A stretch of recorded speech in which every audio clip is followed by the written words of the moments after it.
Mark Santiago here, and welcome to the Empowered AF podcast, where each episode we share powerful strategies to help you communicate, act, and lead like an empowered man. Thanks for joining me.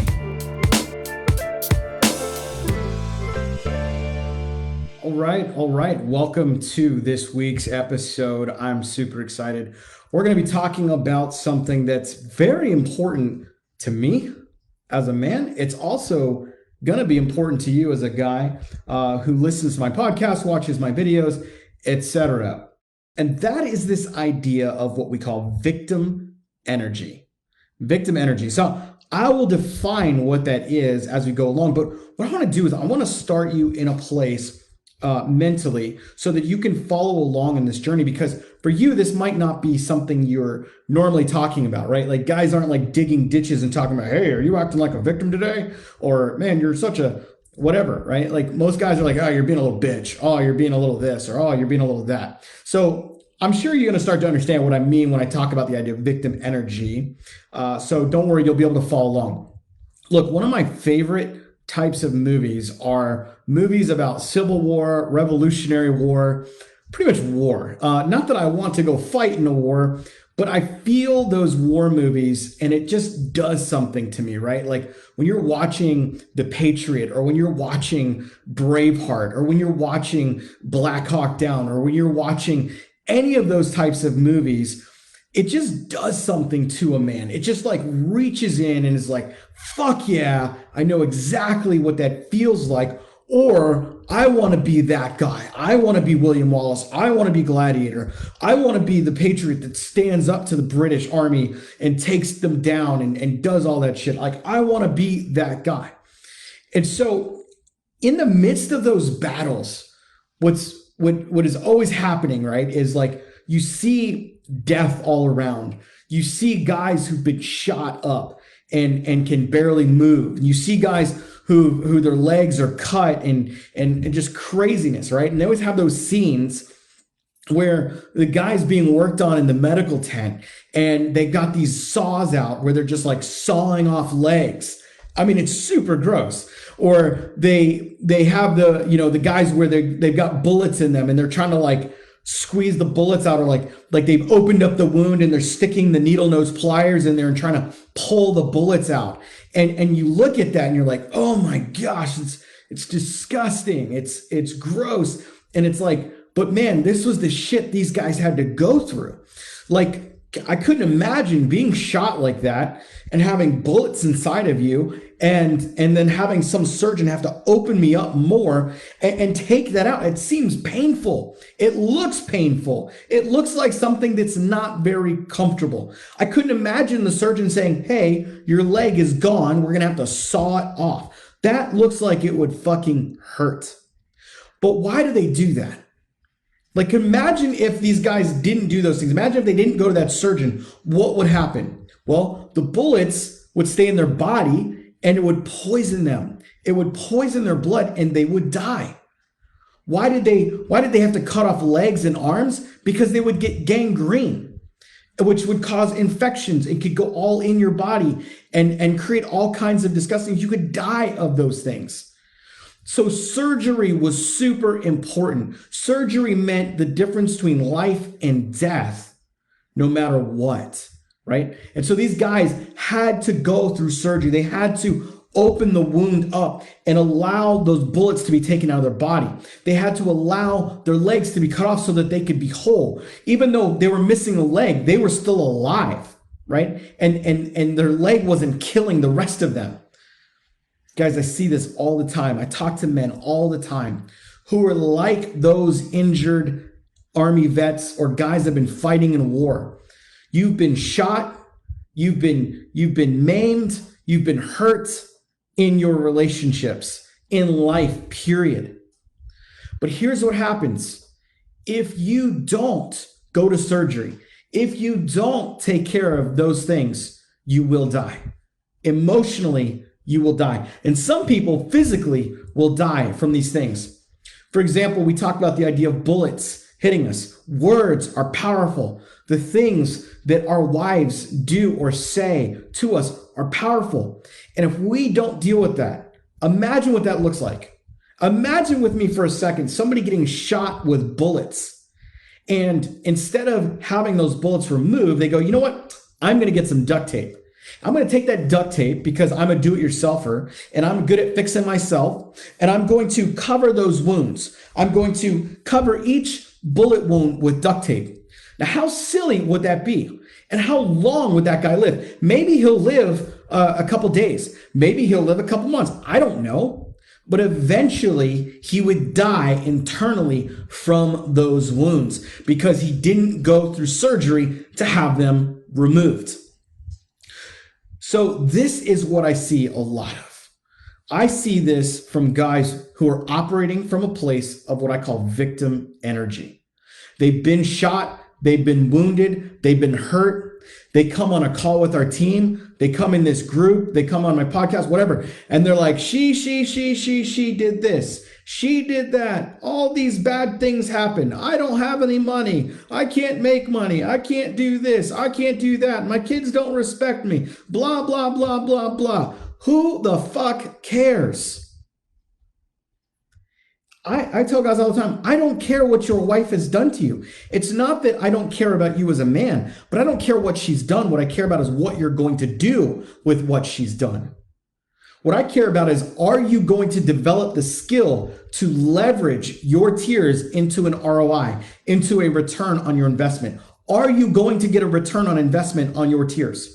The investment of your tears deserve a return. And will you go and get that? Most guys don't. Most guys, they're like, you know what? I got this. I'm good. I'm just going to put some duct tape on me. I'll stop bleeding eventually and I'll be fine. Because I don't want to go through surgery because surgery looks fucking painful. They look fucking painful and I don't want anything to do with it. So here's how that manifests emotionally. We talk about this idea of coping mechanisms, right? All of us learn them as children. When we experience pain, we develop coping mechanisms. For some of you, your coping mechanism might be anger. You might get angry and lash out and scream and yell and say, well, fuck you then. And I don't fucking need you and blah, blah, blah. And you just go off on people and you just yell at people. Others of you, it's drugs and alcohol. You abuse drugs, you abuse alcohol. Guy was talking to the other day, said he had finally stopped smoking weed for 6 months and he like got over his shit. One of my clients said that on our call the other day. He said, I stopped smoking weed when all this went down and I was able to finally get some clarity in my mind. Imagine that, because he stopped trying to use his coping mechanisms. Other guys use porn. Here's another big one, complaining. Complaining as a coping mechanism. She did this. She did that. She's the worst person in the world. She's a fucking whore. She's a fucking bitch. Blah, blah, blah, blah, blah. All this stuff about how bad your wife is. Look, at the end of the day, who fucking married her? Who married her? You did. And therefore, you've got to deal with the consequences of that marriage. You have got to deal with the consequences of having children with someone who probably exhibited red flags. I was one of those guys. I married a woman who had red flags, and I had to deal with the consequences of not paying attention to those red flags. Why? We allow sex. We allow our penis to get involved in making decisions for us. We allow that ooey-gooey love and, oh, I'm so in love with her and all this shit get in the way with us making actual good decisions. And so we end up doing shit. So complaining is just a coping mechanism. You know what else is? Gossiping. Coming into groups like this and dropping the text of what she said. Oh, can you believe she's sleeping with our neighbor? Oh my gosh, can you believe she's doing all this? Look, guys don't need to hear all of that to help you make decisions for your life. They don't need to hear all of the bad shit your wife did. I don't need to look at your wife in a different way because of the way you're talking about her. That's not helping her. It's not helping you. So why the fuck are you doing it? Because it's a coping mechanism. And you know what another coping mechanism is? I see this all the time. Getting other people to sympathize with your wounds. It's where you walk up to a bunch of guys. Yeah, man, look at this tape here. I got this one taped up. This is when she called me an asshole. And this is the one when she cheated on me. It's a big hole. I've got like 15 pieces of duct tape on it. Here's the one when she left me. I've got a big piece of duct tape on this one. And we're like, oh man, dude, I feel so sorry for you. Gosh, man, she did some of the worst shit. And guys, I'm not saying that we can't empathize with people. And I'm not saying we can't go, God, that sucks. And what you've been through is hard. What I am saying though is if you're trying to get sympathy from other people, it's because you're using it as a coping mechanism. You're not actually dealing with the pain. So victim energy is when you, as a man, decide to operate your life from an energy source that makes other people feel sorry for you. I'm gonna say that again. It's when you operate, victim energy is when you operate your life from an energy source that makes other people feel sorry for you. That is blaming other people, that is blaming circumstances, that is all these other things. So here's how it shows up. It shows up in scarcity, right? Scarcity, like fear, right? It means there's not enough. There's never gonna be enough. Victim energy will show up. You'll see people who struggle with making ends meet, always blaming other people, always blaming the system, always blaming the president, always blaming this person, always blaming all these other people for their own situation because they don't know how to own their shit. They don't know how to take extreme ownership and become a man who says, you know what? If I don't make enough money to support my family, it's on me. If I don't make enough money to have the house I want, it's not on the government. It's not on my neighbor. It's not on anybody else. It's on me. Guys, I lived that life for years. We were on food stamps for a good portion of my marriage, especially in the beginning, because I didn't own my shit. I blamed this. I blamed the economy. I blamed everyone else instead of looking at me and going, Mark, there's opportunities in front of you. You're just not taking them because you're afraid. And you're afraid to get out of your own way. You can't get out of your own way because you're a victim.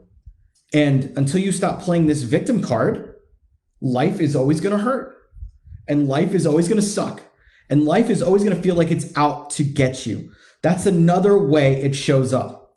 So if you're seeing these things, if you're seeing scarcity and fear, if you're seeing this thing that everybody's out to get you, like it's everybody else's fault, you are operating out of victim energy. If you constantly find yourself blaming your wife for your marriage problems, you are operating out of victim energy. If you constantly feel ashamed of what your wife did, of how she cheated, of how she wants to move out, all these things, if you're constantly feeling ashamed, you're operating out of victim energy. Guys, this is super important for you to get. It is extremely important for you to understand that if you can move from victim energy to empowered energy, your whole life will radically shift. 95 to 99% of the guys that join my group, they get on my podcast, they join my mailing list, all those guys, 95 to 99% of them are having some deep issues in their marriage or their relationship. Their wife has either cheated on them or says they want out. That is the driving force of why most men come to hear my voice and hear the advice and the wisdom that I have for you. But let me tell you something. This situation with your wife or your girlfriend is just a microcosm of the bigger picture. Because the bigger picture is you're living out of victim energy. And a good portion, I'm not going to put a percentage of it, 90% of the time or 99% of the time, but a lot of you are in this situation not because she cheated, but because you acted like a victim in your relationship.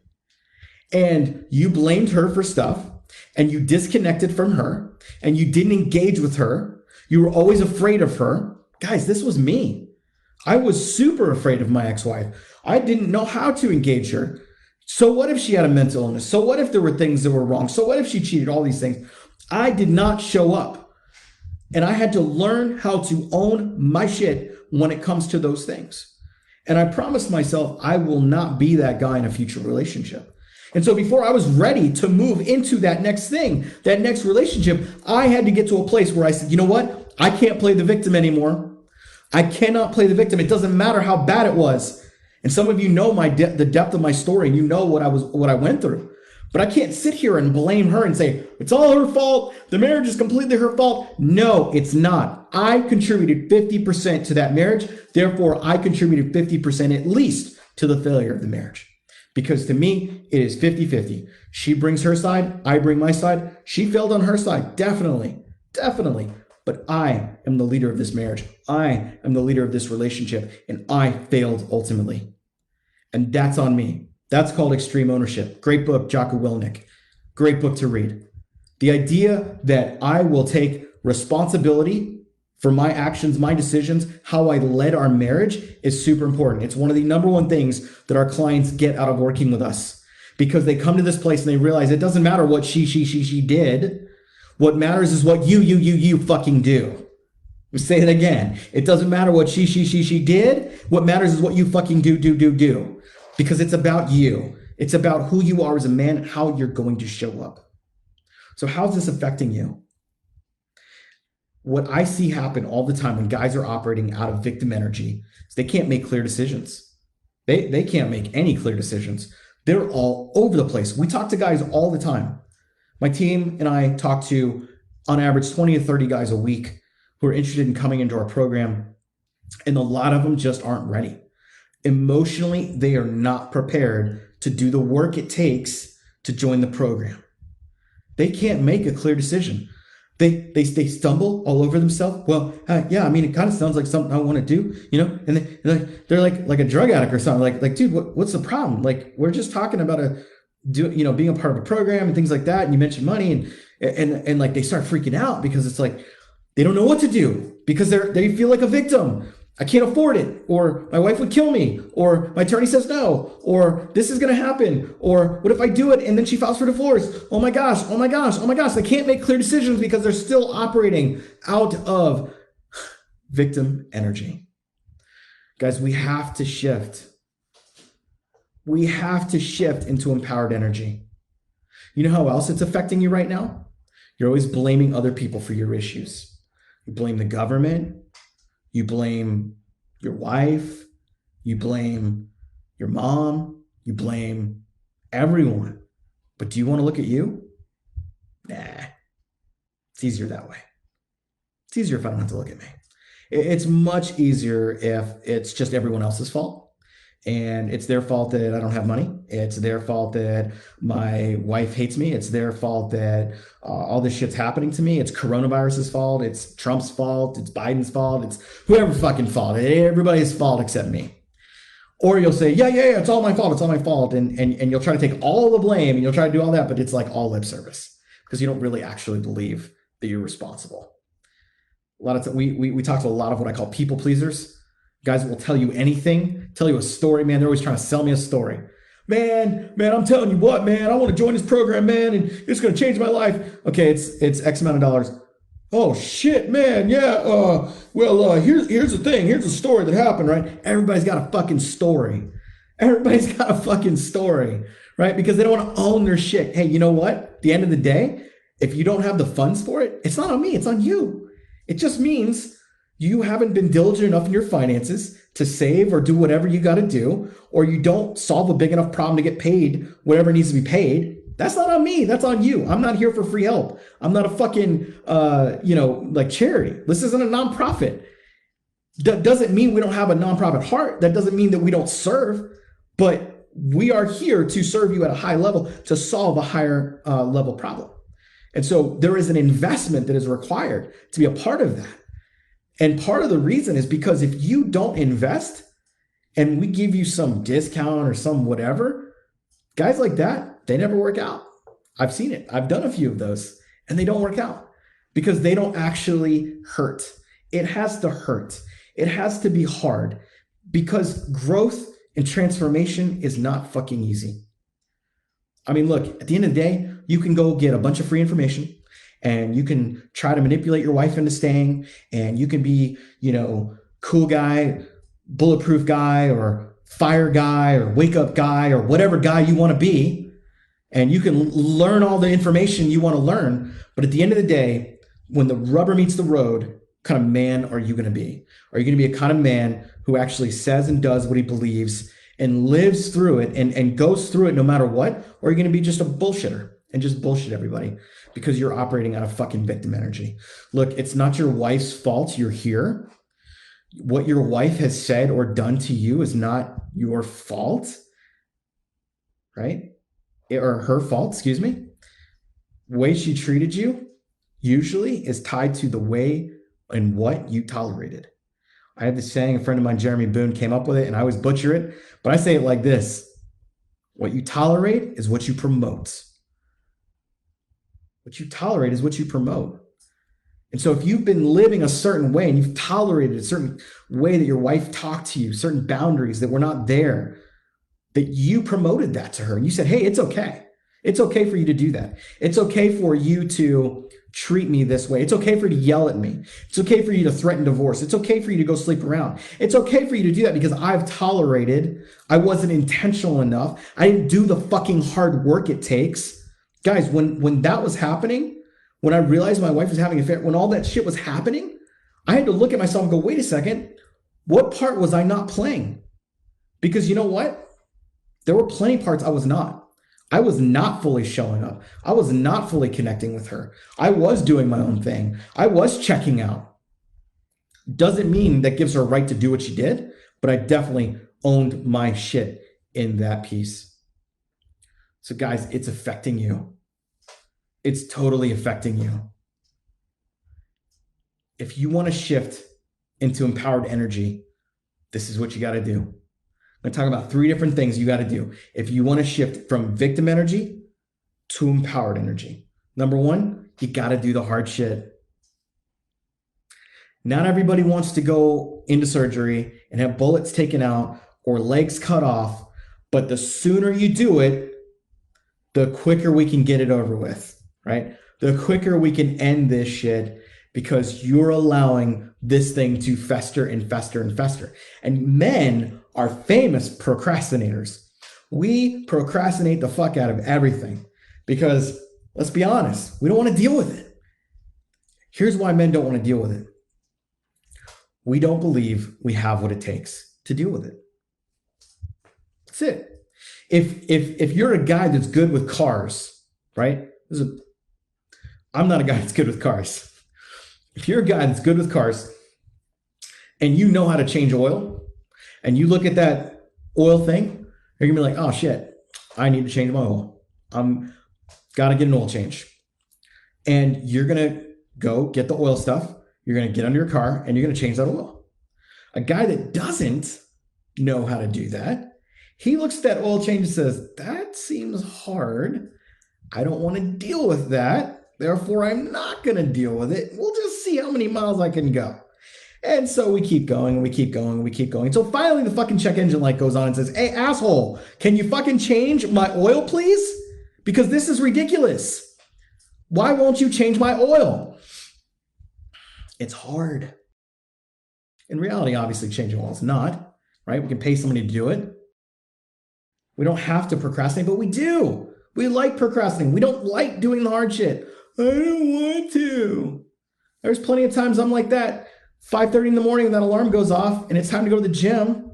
And my fucking trainer is already like, hey man, how's it going? You ready for today? He's gonna like kick my ass and stuff. Love you, Dave. Dave Bess, great trainer. Love him.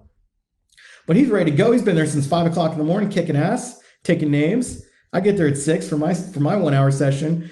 And sometimes I'm just like, oh man, I don't feel like being here. I'm on the rollers stretching around. I'm like, I don't feel like doing this.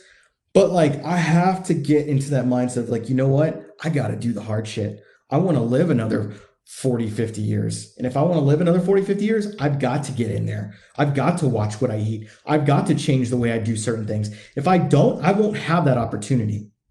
Guys, it's the same thing for where you're at. If you don't do the hard shit, if you don't come to grips with where you're at in your life, you will not grow. You will be constantly a victim. You will constantly be blaming other people. You will constantly be coming at things from a place where you can't make clear decisions, always blaming other people, always looking at your wife, it's her fault, and you will never fucking grow. So the first thing, do the hard shit. Number 2, know who you want to become and how you want to show up.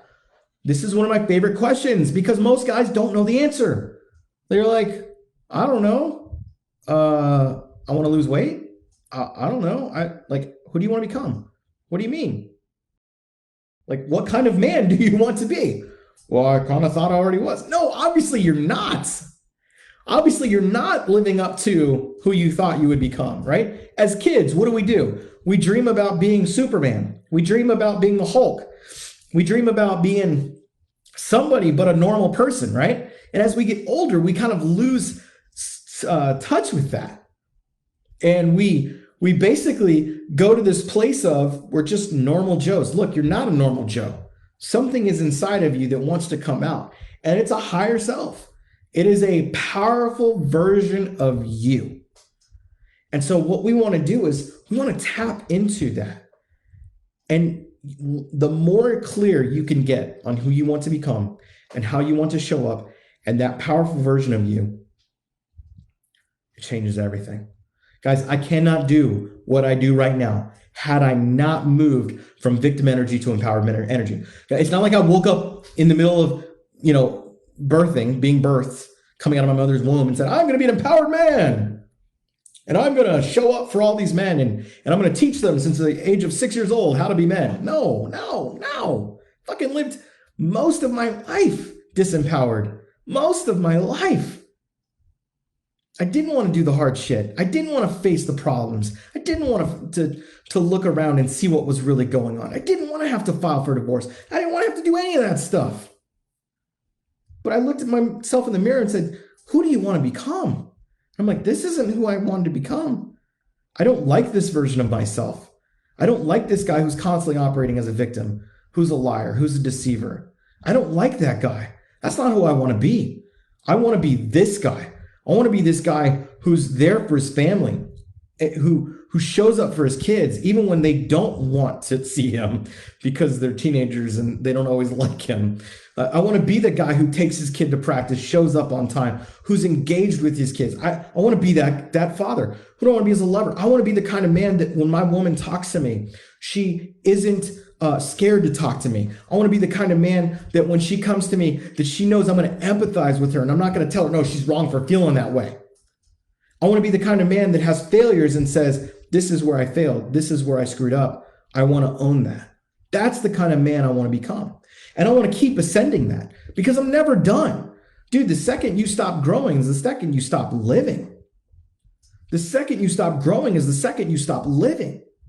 If some of you are just existing, you're just on this planet, and then suddenly your wife says, I'm done with your ass because you don't do anything. You don't fucking care about me. You don't fucking care about anything. You just want to watch your damn sports, right? You just want to sit on your ass, do nothing. You go to work all day, you come back and you don't even engage with me.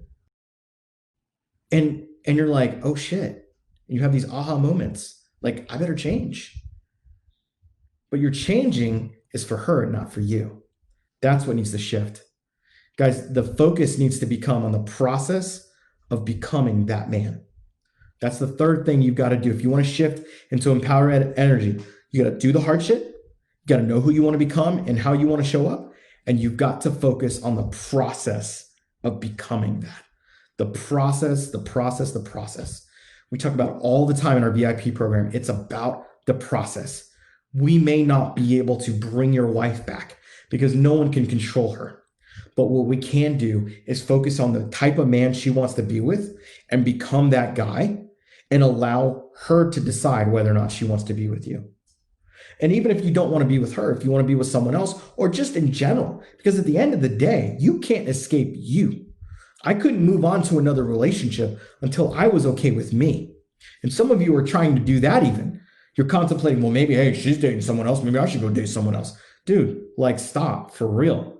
Like, get by yourself. Go sit in a room by yourself for a night or 2 nights. Be by yourself, no other people. See how you do. If you can't do that, there's something wrong. That means you are codependent on people and you need people. I'm not saying we don't need people in general. We do. But you should be able to survive without people for a day. You should be able to get by without your wife or your girlfriend for a day. If not, I doubt it's love. I would call it codependency. So as I wrap, here's the thing. You've got to ask yourself these 2 questions, last 2 questions. Do you want to be transformed into the most powerful version of yourself possible?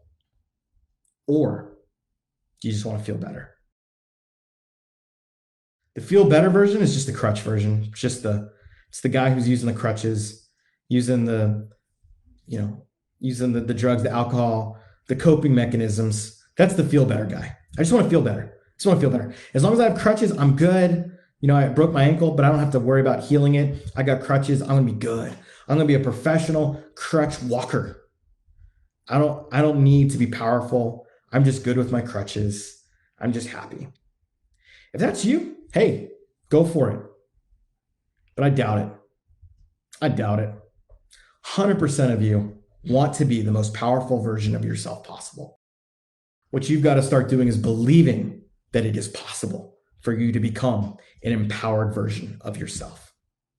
So if that's you, lean in, do the hard shit, know who you want to become and show up as, and focus on the process of becoming. Let's go. Hey, if what you heard today really resonated with you and you want to connect with me, then here's what I want you to do. Pull out your phone right now and go to empoweredman.co/group. That's empoweredman.co, not com.co/group. So you can join our free Facebook group and connect with me there. We also have a ton of free content and trainings in that group to help you when you join. So until then, this is Mark signing off on Empowered AF.